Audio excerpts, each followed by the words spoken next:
जो last video हमने भी डिस्कस किया था protection of human right acts 1993 में, उसमें हमने देखा था कि इस एक्ट के अंदर 3 कमीशंस बनाए गए थे, एक नेशनल लेवल पे, एक स्टेट लेवल पे, साथ में एक कोड बनाया गया था। तो हमने नेशनल लेवल वाला उस दिन डिस्कस कर लिया है, अभी हम डिस्कस करते हैं स्टेट लेवल वाला। तो जिस एक्ट के थ्रू पास हुआ था सेम रहेगा, protection of human right act 1993। Nature क्या है, स्टैट्यूटरी बॉडी है स्टेट लेवल के अंदर, ठीक है, तो उसका स्टेट जो रिस्ट्रिक्शन भी होगा वो स्टेट ही होगा। एम का सेफ गार्ड प्रोवाइड करना to the human right in the respective states. Formation इसका constituted by the state government, मतलब कि जो उसका फॉर्मेशन होगा अब वो स्टेट में स्टेट लेवल की गवर्नमेंट के द्वारा ही होगा। जो restriction I have told you, objective क्या थे, to protect and to promote human right within the state. अब जहाँ भी जो हमने बातें अभी नेशनल लेवल पे करी थी, जो भी ऑब्जेक्टिव हमारे नेशनल लेवल पे थे, वो सारे ऑब्जेक्टिव हमारे स्टेट लेवल पे आ जाएंगे।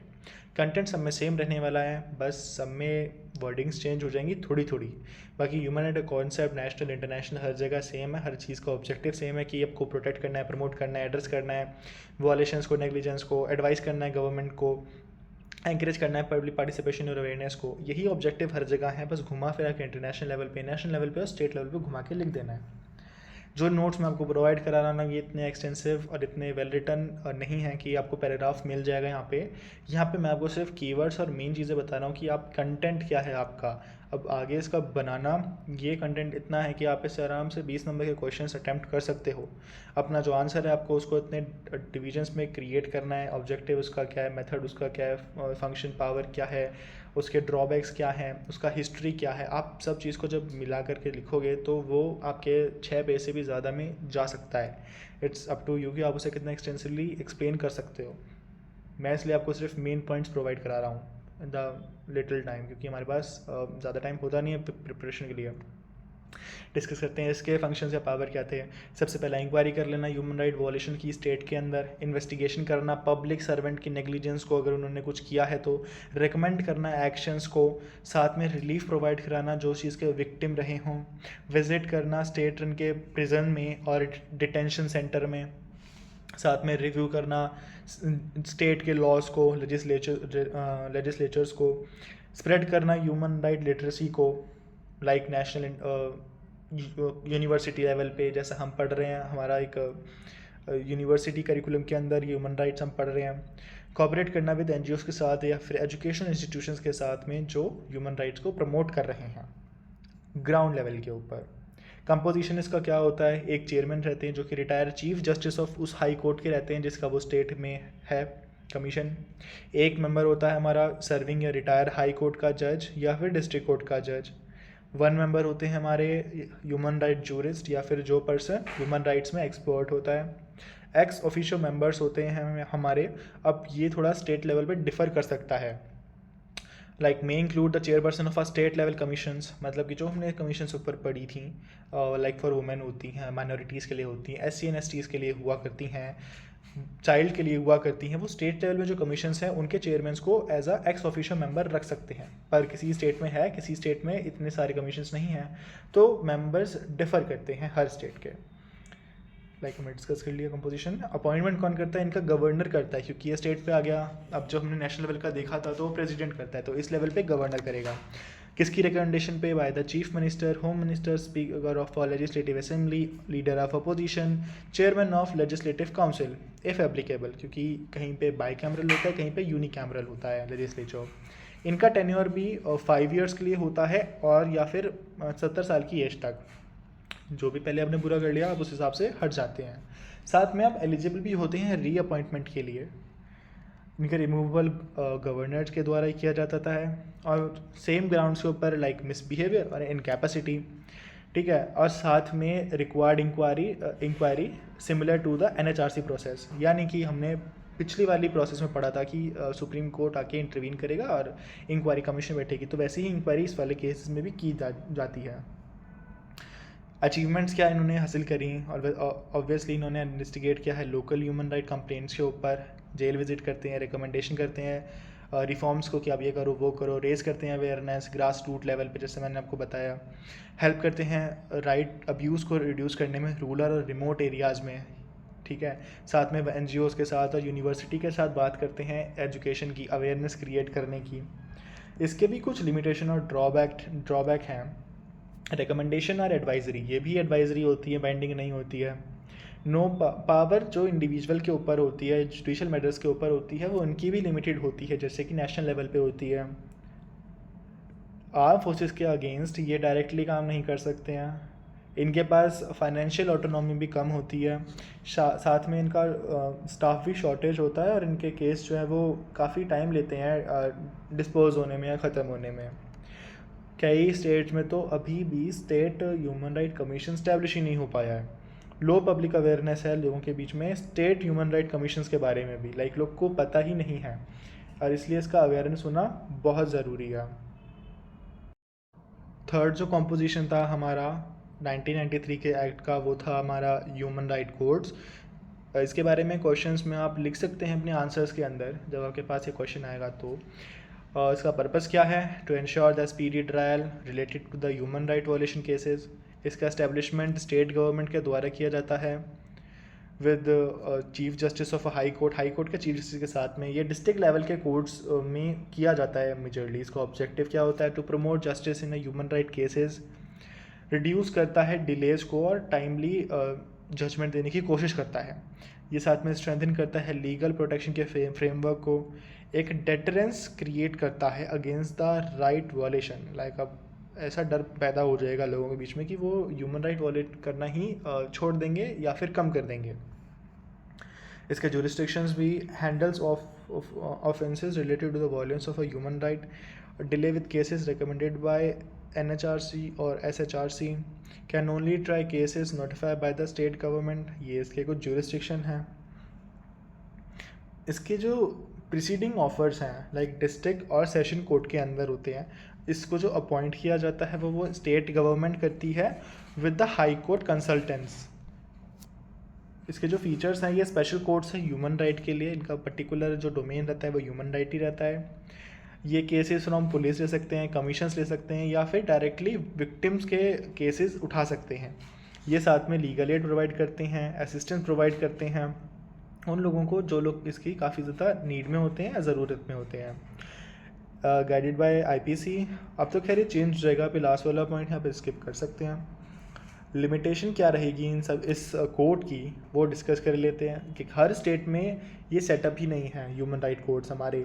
इनके सेपरेट इंफ्रास्ट्रक्चर ही लैक करते हैं, क्योंकि कई बार डिस्ट्रिक्ट्स इतने पुअर होते हैं कि वो अपना खुद का कोर्ट बनवाना भी अफोर्ड नहीं कर पाते हैं, तो सेपरेशन ही नहीं हो पाता है इनका आराम से सेशन एंड डिस्ट्रिक्ट कोर्ट्स के अंदर। ये हैविली डिपेंड होते हैं स्टेट गवर्नमेंट की सपोर्ट के ऊपर, उसके बिना ये खुद कर नहीं सकते हैं कुछ भी।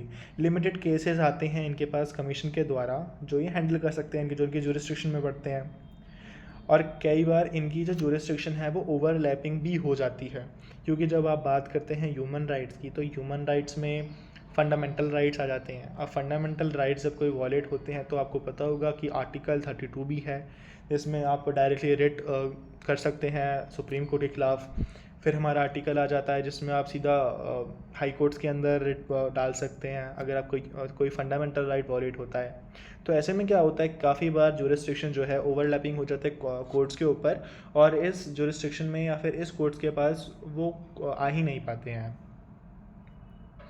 अब डिस्कस कर लेते हैं हम नेशनल कमीशन फॉर वुमेन। अब ये जो नेशनल कमीशन ऑफ वुमेन है इसको इस्टेब्लिश किया गया था 1992 के अंदर। इसका जो एक्ट रहा था वो था हमारा national commission for women act 1990। इसका हेडक्वार्टर भी हमारा दिल्ली के अंदर है।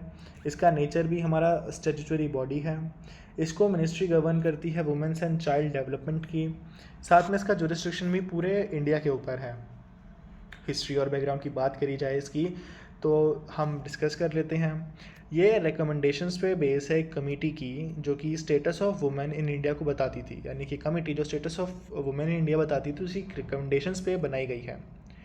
क्योंकि काफ़ी सारे क्राइम्स हो रहे थे अगेंस्ट द वुमेन, काफ़ी डिस्क्रिमिनेटरी ट्रीटमेंट हो रहा था वुमेन्स का, और लैक ऑफ इफेक्टिव इंस्टीट्यूशन था, एक मैकेनिज़्म की कमी महसूस होती थी हमेशा वुमेन के राइट्स के लिए इंडिया के अंदर। तो national perspective plan for women 1988 to 2000 demand करती है एक सच बॉडी की, मतलब कि डिमांड की जाती है जब लोगों को कमी महसूस होती है एक वुमेन के राइट कंजर्वेशन मैकेनिज़्म की, तो इसकी डिमांड करी जाती है और ये बना दिया जाता है। इसके ऑब्जेक्टिव क्या रहेंगे, हम जहाँ पे हमने जो भी बातें करी थी अब से पहले, वो हमने ह्यूमन राइट्स के बारे में बात करी थी, हम ह्यूमन हटा करके वहाँ पे वुमेन राइट्स की बात कर देंगे। हमें यहाँ पे सेफ गार्ड करने हैं राइट्स और इंटरेस्ट वुमेन के, रिव्यू करने हैं legal and constitutional protections, ensure करना है वुमेन की रिप्रेजेंटेशन अच्छी हो, इक्वल हो हर स्पेयर में, इसलिए उनको थोड़ा सा रिजर्वेशन भी दिया जाता है 1/3 का। प्रोवाइड करें mechanism for redressal of grievances, suggest करें ऐसे कुछ इफेक्टिव पॉलिसीज़ को जिसकी वजह से जो ये जेंडर गैप है ये थोड़ा कम हो सके। जेंडर गैप के साथ साथ जो इनके साथ इंटॉलरेंस या डिस्क्रिमिनेटरी बिहेवियर हो रहा है ये कम हो सके। ह्यूमन बिहेवियर में इनके साथ पेश आना चाहिए। साथ में इस कमीशन का हमारा फंक्शन एंड पावर भी डिस्कस कर लेते हैं। ये इन्वेस्टिगेट करता है ऐसी कंप्लेंट्स के बारे में to take suo motu notice of issue related to womens, यानी कि ऐसी बातें जो वुमेन से रिलेटेड हो उनके खिलाफ सुओ मोटो नोटिस पास करता है। सुओ मोटो का मतलब है किसी चीज़ पे टेम्परेरी टाइम के लिए रोक लगा देना, आप ऐसा समझो। स्टडी करना, रिकमेंडेशन करना, अमेंडमेंट करना अभी के लॉज में कि आप क्या चेंज कर सकते हो वुमेंस के पर्सपेक्टिव से। ऐसे केसेस को लेना, ऐसे केसेस जिसमें वॉल्यूशन हो रहा है वुमेंस के राइट का अथॉरिटीज़ के द्वारा, उनको न्याय दिलवाना, ये इसका काम बन जाता है। असिस्ट करता है वुमेन को लिटिगेशन में, जिसके पास बहुत ज़्यादा दिक्कतें महसूस हो रही हों, जिस औरत को लिटिगेशन लड़ने में या फिर उस एरिया तक भी जाने में, तो ये कमीशन उन औरतों की मदद करता है। साथ में फ़ंड रेज़ करवाता है ऐसी औरतों के लिए जो कि काफ़ी बहुत ज़्यादा अफेक्टेड होती हैं। ये साथ में जेल्स इंस्पेक्ट करते हैं, रिमांड होम्स को घूम के आती हैं, ऐसी प्लेसेस पर जाके आते हैं जहाँ पे इनको लगता है कि वुमेन्स के साथ मिसट्रीट हो सकता है। रिसर्च और प्रमोट करती हैं अवेयरनेस वुमेन्स के राइट के लिए, एडवाइस करती हैं गवर्नमेंट को ताकि वो ऐसी पॉलिसी बनाएं जो कि वुमेन्स को अच्छे वे में अफेक्ट करें। कोऑर्डिनेट करती हैं एनजीओज़ के साथ, इंस्टीट्यूशंस के साथ जो कि वुमेन वेलफेयर के लिए बातें करती हैं या काम करती हैं। कंपोजिशन देख लेते हैं। इस कमीशन की चेयरमैन जो है वो नॉमिनेट होते हैं सेंट्रल गवर्नमेंट से। 5 अदर मेंबर होते हैं जो कि अलग अलग फील्ड में स्पेशलाइजेशन रखते हैं, जैसे कि law, welfare, sociology, political science या मैनेजमेंट। साथ में मेंबर सेक्रेटरी भी होते हैं जो एक ऑफिसर होते हैं of an rank not below the joint secretary. Appointment देखते हैं। इनकी अपॉइंटमेंट सेंट्रल गवर्नमेंट करती है। Chairperson and the member appointed by the tenure of, मतलब कि 3 साल के टेन्योर के लिए इन्हें अपॉइंट किया जाता है। इनके रिमूवल की बात करें तो रिमूव भी सेंट्रल गवर्नमेंट के द्वारा किए जाते हैं अंडर द स्पेसिफिक कंडीशंस, जैसे कि कुछ ग्राउंड्स पे, जैसे कि insolvency, unsound mind, criminal background है या मिसकंडक्ट है, कॉन्फ्लिक्ट ऑफ इंटरेस्ट है। अब बात करते हैं इस कमीशन ने क्या क्या अचीवमेंट्स या फिर एक्टिविटीज़ में अब तक हिस्सा लिया है। तो इन्होंने हैंडल करे हैं थाउजेंड्स ऑफ ऐसे केसेस डोमेस्टिक वायलेंस के, डाउरी के, हरासमेंट के, जो कि वुमेंस को हमेशा दिक्कत देते थे। कैंपेन किया इन्होंने फीमेल इन्फेंटिसाइड्स के लिए, ट्रैफिकिंग के लिए, एसिड अटैक्स होते हैं जिनके साथ, उनके लिए काम किया। इन्होंने एक्सटेंसिव लेवल पे अवेयरनेस कैंप लगाए हैं। जेंडर सेंसेशनलिज्म के लिए वर्कशॉप्स करी हैं इन्होंने काफ़ी सारी। बहुत सारी रिपोर्ट्स पब्लिश करी हैं वुमेंस के लिए, वुमेन को जो प्रिजन में ट्रीटमेंट मिलता है उसके लिए, वुमेन के पार्टिसिपेशन को लेकर इन्होंने काफ़ी बातें करी हैं, वुमेन्स इन पंचायत को लेकर बातें करी हैं। इन्फ्लुएंस करा इन्होंने काफ़ी सारी पॉलिसीज़ को, like sexual harassment law, maternity benefit या डोमेस्टिक वायलेंस के एक्ट पास करवाने में काफ़ी बड़ा योगदान रहा है इनका। साथ में इन्होंने हेल्पलाइन नंबर भी जनरेट किया है, ऑनलाइन कंप्लेंट का सिस्टम भी जनरेट किया है। साथ में एनजीओज़ के साथ तो कोलैबोरेशन करते ही रहते हैं, और स्किल ट्रेनिंग और रिहेबिलिटेशन के भी काम करवाती हैं ये। वुमेंस को हर तरीके से सहयोग देने के लिए ये काम करती हैं। इन्होंने एक बहुत ही बड़ा रोल अदा किया है एक ऐसी सोसाइटी बनाने में जहाँ पे वुमेंस को भी एक्सेप्ट किया जाना चाहिए, जहाँ पे उनको डिस्कार्ड कर दिया था उनकी फैमिलीज़ ने या फिर उनके बिलोंगिंग्स ने। साथ में ये गवर्नमेंट को ऐसे रिकमेंडेशंस भी देती है जो कि नए लॉ बनाने में काफ़ी इम्पोर्टेंट साबित होते हैं। पर हम थोड़ी बात कर लेते हैं इसके लिमिटेशंस या ड्रॉबैक्स की। इसकी भी रिकमेंडेशंस जो होते हैं वो बाइंडिंग नहीं होते सरकार के ऊपर, चाहे तो माने ना चाहे तो ना माने। लैक ऑफ इन्फोर्समेंट पावर होती है इनके पास भी मैन पावर की बहुत ज़्यादा कमी होती है। साथ में बजट की बहुत ज़्यादा किल्लतें होती हैं। जो ये दुख दरिद्र दूर करने की कोशिश करते हैं उसमें बहुत ज़्यादा डिले होता है, जो कोर्ट केसेस होते हैं वो एक्सटेंसिवली लॉन्ग चल जाते हैं।